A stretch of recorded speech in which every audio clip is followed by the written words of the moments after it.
भगवान वृंदावन में जो लीला करते हैं, नंदगांव में आकर सभी ग्वाल बाल सारी लीला बताते कि आज भगवान ने यह लीला की, यह क्रीड़ा की। अब सभी गोपियों का मन भगवान श्री कृष्ण में लग गया। अब तो उनका घर के काम धंधों में मन नहीं लगता था। तो जल्दी से जल्दी काम निपटाकर बैठ जाती और आपस में केवल एक ही चर्चा करती, वो होती कृष्ण चर्चा। कृष्ण चर्चा। जिस समय प्रातः काल कृष्ण और बलराम दोनों बांसुरी बजाते हुए नंदगांव की सीमा से निकलकर गौचारण करने के लिए वृंदावन में प्रवेश कर गए,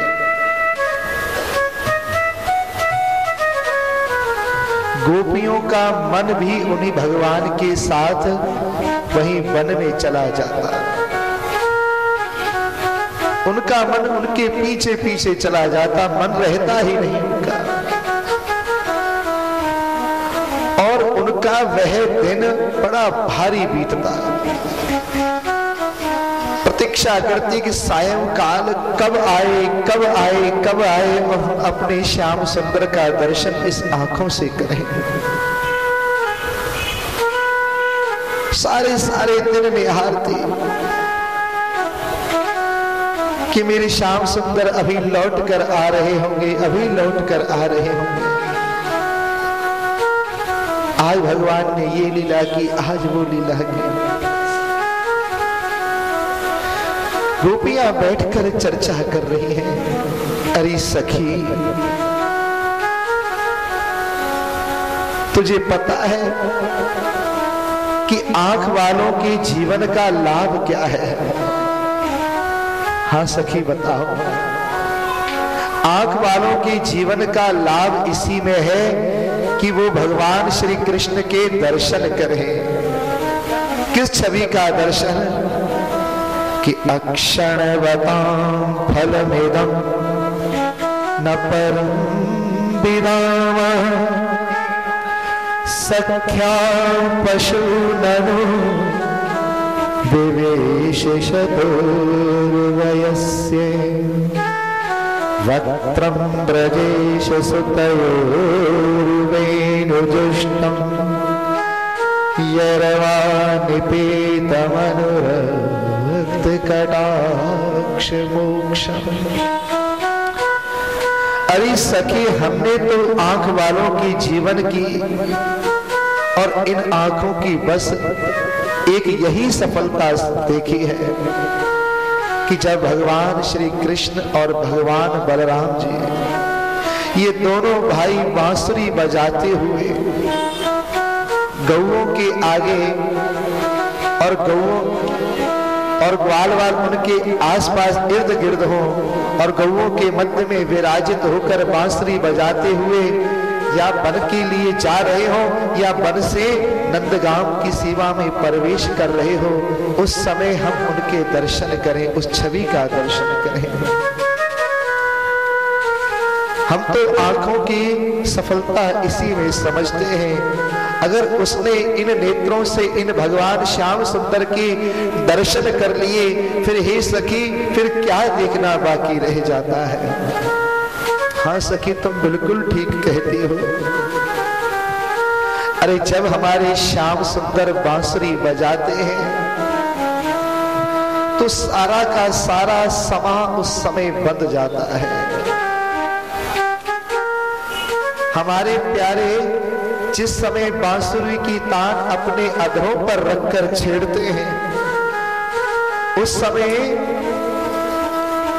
इन बांसों के वृक्ष बड़े रोमांचित हो जाते हैं और उनके नेत्रों में से झरझर करके पानी गिरने लगते हैं कि हमारे कुल में ऐसा भक्त हुआ जो भगवान की बंसी बन पाया। अब भी सखी उस बांस से पूछ रही है, अरे बांस, तू तो स्त्री जाति का नहीं है, तो पुरुष जाति का है, परंतु फिर भी श्याम सुंदर तुम्हें अपने अधरों पर रखकर क्यों बजाते हैं, तुझमें शब्द क्यों फूकते हैं? अरे जिन तुम अधरों की सुधा का पान करते जा रहे हो, उस अधरों की सुधा का पान तो हम भी करना चाहती है, परंतु सारी की सारी अधरों की सुधा को तुम चुरा कर ले जाते हो। तुम ऐसा क्यों करते हो? तुमने ऐसा कौन सा पुण्य किया कि श्याम सुंदर तुमको ही पसंद करते हैं? तब वो कहने लगा कि बांस कहने लगा कि देखो गोपियों, हम अपने हृदय में कुछ नहीं रखते, अब हमारे भीतर कुछ नहीं, हम पोले होते हैं, और जो अपने भीतर इन काम क्रोध लोभ मोह इत्यादि इन संसारी इच्छाओं किसी को अपने अंदर नहीं रखता ना, वही भगवान श्याम सुंदर का प्रेमी बन जाता है, प्रियतम बन जाता है। मैंने उनके लिए तपस्या करी, धूप सहा, सर्दी सही, वर्षा सही, परंतु अपने भीतर कुछ नहीं रखा। मेरे अंदर छेद करके जैसे शब्द फूके जाते हैं वैसे ही निकल जाते हैं। मेरा स्वभाव सीधा साधा सरल है, हृदय में कुछ नहीं है, इसलिए मैं श्याम सुंदर का प्रेमी बन गया। सखी कहने लगी, अरे सखी देखो, अगर हमें श्याम सुंदर का प्रेमी बनना है ना, तो अपने हृदय को भी निश्चल बनाना होगा, उनके लिए प्रति समर्पित करना होगा। हाँ सखी, तुम बिल्कुल ठीक कहती हो। अरे एक बार जो उनको देख लेना, फिर वो उनका ही हो जाता है, उसका घर के काम धंधों में मन नहीं लगता। बिल्कुल सही कह रही हो सखी। मैं प्रातः काल उठ जाती हूँ और उठते ही मेरे नेत्रों के सामने ये कन्हैया घूमने लगता है, और कभी कभी तो मुझको ऐसे लगता है कि कन्हैया खड़ा होकर बुला रहा है, अरे गोपी तू मेरे पास आ, तू यहाँ क्या कर रही है? जैसे मुझे बुला रहा है, और मैं पीछे पलट कर देखती हूँ तो कोई नहीं होता। अरे हमारी भी यही दशा है। अरे तुम सुनो, ध्यान से कान लगाकर देखो, ये बांसुरी की ध्वनि सुनाई दे रही है।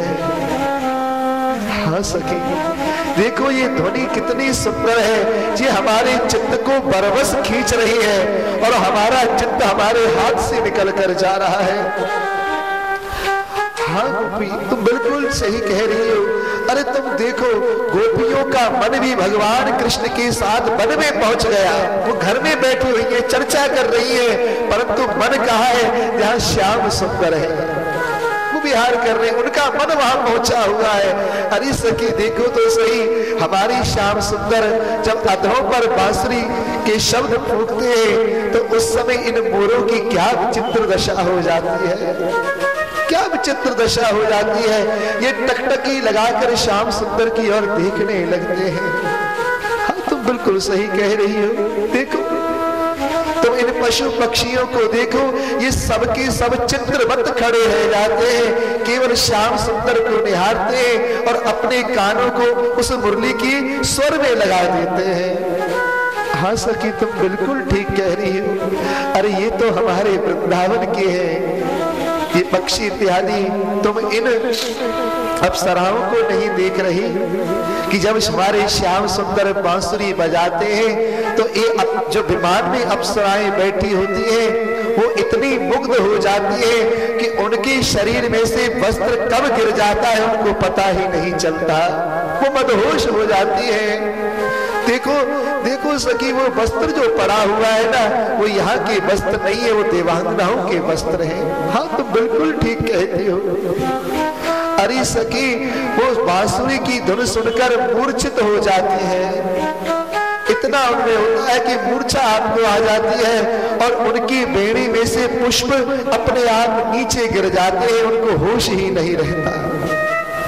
हाँ सखी, तुम बिल्कुल ठीक कहती हो। अरे तुम हमारी इन गौओं को नहीं देखती, इन गायों को नहीं देखती। जिस समय श्याम सुंदर बांसुरी के ऊपर अपना स्वर फूंकने लगते हैं, तो ये गाय अपने कानों को दोने बनाकर खड़े कर लेती है और भरपूर रस का पान करती है, और बिल्कुल चित्रवत खड़ी रह जाती है और श्याम सुंदर की और निहारने लगती है। अरे सखी निहारती ही नहीं, उन गायों के नेत्रों से बरबस झरझर करके आंसू गिरने लगते हैं। जैसी बरह हमारे हृदय में होती है ना श्याम सुंदर से मिलन की, ऐसी ही बरह उन गायों के हृदय में भी होती है। और पता फिर वो क्या करती है? हाँ सखी वो क्या करती है? वो अपने नेत्रों के मार्ग से ले जाकर श्याम सुंदर को अपने हृदय में बैठा लेती है और हृदय में बिठाकर मन ही मन उनका आलिंगन करती है और अश्रुधारा बहाती है। श्याम सुंदर के खुशी के आंसू बरबस उसके नेत्रों से निकल पड़ते हैं। हाँ सखी, क्या तुम इन बछड़ों को नहीं देख रही? देखो इन गायों के थनों से अपने आप दूध झर रहा है, अपने आप निकल रहा है। परंतु जब ये बछड़े अब गाय का दूध पीने लगते हैं, उस समय जब बांसुरी की तान सुनकर इनकी कितनी विचित्र दशा हो जाती है। ना तो ये दूध का पिया हुआ घूंट निगल पाते, ना उगल पाते, ये भी चित्रवत से खड़े रह जाते हैं। हाँ सखी, तुम बिल्कुल ठीक कहती हो। जब वनों में रहने वाली भिलनियां जब भगवान की इस बांसुरी का स्वर सुनती है तो उनके हृदय में भी भगवान से मिलने का ब्रह जाग उठता है। बताओ वो कैसे अपनी ब्रह को शांत करती है? हाँ सखी बताओ कैसे करती है? अरे जब हमारे वक्षस्थल पर जो केसर लगी होती है ना, हम भगवान कृष्ण के चरण कमलों को अपने वक्षस्थल पर रखते हैं तो हमारी केसर भगवान कृष्ण के चरण कमलों में लग जाती है। और जब वो वन में गौचारण करते हुए चलते हैं घास के ऊपर, तो घास के तिनकों में वो केसर लग जाती है। अब भिलनिया उन केसर को अपनी छाती से, मुख से मलकर अपनी इस ब्रह व्यथा को शांत करती है। अरे सखी तुम बिल्कुल ठीक कहती हो। अरे क्या तुम इन मेघों को नहीं देखते? जब ये देखते हैं कि हमारे श्याम सुंदर को घाम लग रहा होगा, गर्मी लग रही होगी, तो ये छाता बनकर उनके ऊपर तन जाते हैं। और सखी तनते ही नहीं है और भगवान के ऊपर नन्ही नन्ही फुइयों के रूप में बरसने लगते हैं। और इस प्रकार उनका जल जो जीवन है, उस जल को ही भगवान के ऊपर न्यौछावर कर देते हैं कि हमारा ये जीवन अगर श्याम सुंदर के काम आ गया तो इससे बढ़कर क्या होगा। और सखी जब वो भगवान बांसुरी बजाते हैं ना, तब उस समय बड़े मंद मंद स्वर में गरजते हैं, डरते हुए कहीं हम बेसुरा ना बोल जाए और भगवान श्याम सुंदर की बांसुरी के रंग में भंग डर जाए। हाँ सखी तुम बिल्कुल ठीक कहती हो। हमारे श्याम सुंदर ऐसे ही है। अरे सखी अब तो सारा दिन निकल गया, सायंकाल की बेला आ गई, हमारे श्याम सुंदर अभी तक लौट कर नहीं आए। देखो सारा दिन हम उनके ध्यान में बैठे रहते हैं, हमारे नेत्र उनकी बाट जोहते रहते हैं कब हमारे श्याम सुंदर वन से लौट कर आए और कब हम अपने आंखों को तृप्त करें, इस नैनों का होना सफल बनाए। अरे सखी अब तो बहुत ज्यादा देर हो गई है। हाँ सखी देर हो गई है, परंतु रास्ते में बड़े बड़े ऋषि मुनि उनकी वंदना करने लग जाते हैं। ब्रह्मा इत्यादि देवता आकर उनके चरण कमलों की वंदना करने लग जाते हैं। हो सकता है कोई ब्रह्मा इत्यादि देवता वहां आए हो, उनकी वंदना करने लग गए हो, इसलिए उनको देर हो गई। जब भगवान सारे दिन में गौचारण करके सायंकाल को वापस बांसुरी बजाते हुए गौओं के साथ लिए जब नंदगांव में प्रवेश करते, तब सभी गोपियां भगवान की उस छवि का दर्शन करके अपने सारे ब्रह को शांत करते। उस समय जब भगवान के दर्शन कर रही होती तो कितने समय में एक नेत्र की पलक नीचे गिरकर ऊपर उठती है ना, उतने समय के लिए वो व्याकुल हो जाती। वो कहती अरे विधाता तेरी कृति अपूर्ण है, तेरी कृति पूर्ण नहीं है। अरे तूने ये पलक बनाई क्यों? जितने समय के लिए पलक नीचे गिरकर ऊपर उठता है ना, उतने समय के लिए भी हम भगवान कृष्ण का वियोग सहने में समर्थ नहीं है, हम पर इतना वियोग भी नहीं सहा जाता।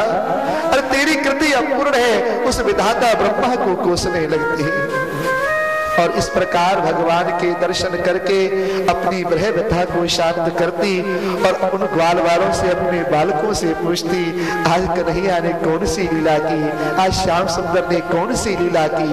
और इस प्रकार उनकी लीलाओं को सुन सुनकर तृप्त हो जाती और आत्मानंद में डूब जाती।